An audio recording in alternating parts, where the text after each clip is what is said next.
అసఫ్ జాహీ వంశం స్థాపకుడు నిజాం ఉల్ ముల్క్. ఈ వంశంలో గొప్పవాడు మీర్ ఉస్మాన్ అలీ ఖాన్. 7వ నిజాం ఇతను. ఈ వంశంలో చివరివాడు మీర్ ఉస్మాన్ అలీ ఖాన్. క్రీ.శ 1512లో కుతుబ్ షాహీ రాజ్యాన్ని గోల్కొండ వద్ద స్థాపించాడు.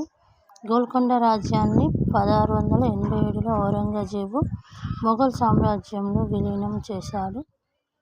1724లో నిజాం ఉల్ ముల్క్ దక్కన్లో ఔరంగాబాద్ను రాజధానిగా చేసుకొని స్వాతంత్ర్యం ప్రకటించుకున్నాడు. నిజాం ఉల్ ముల్క్. ఈ పర్సన్ నేమ్ అనేది ప్రతి టెట్ ఎగ్జామ్ అయినప్పుడు ఆప్షన్లో ఇస్తూ ఉంటాడు. అసలు ఈ నిజాం ఉల్ ముల్క్ ఎవరు అనేది ఇప్పుడు చూద్దాము. ఇతను అసఫ్ జాహీ వంశ స్థాపకుడు. ఈ అసఫ్ జాహీలు తురానీ తెగకు చెందినవారు.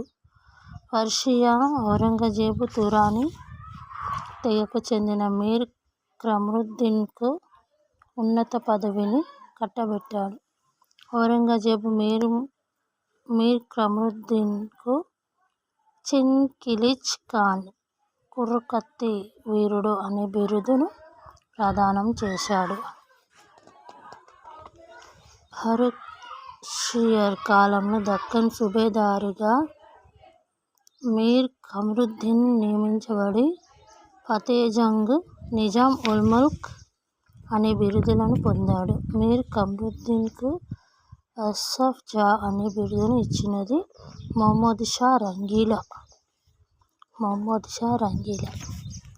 నిజాం ఉల్ ముల్క్ 1724 షక్కర్ ఖేలా యుద్ధంలో ముబారిజ్ ఖాన్ను ఓడించి అసఫ్ జాహీ రాజ్యాన్ని స్థాపించాడు.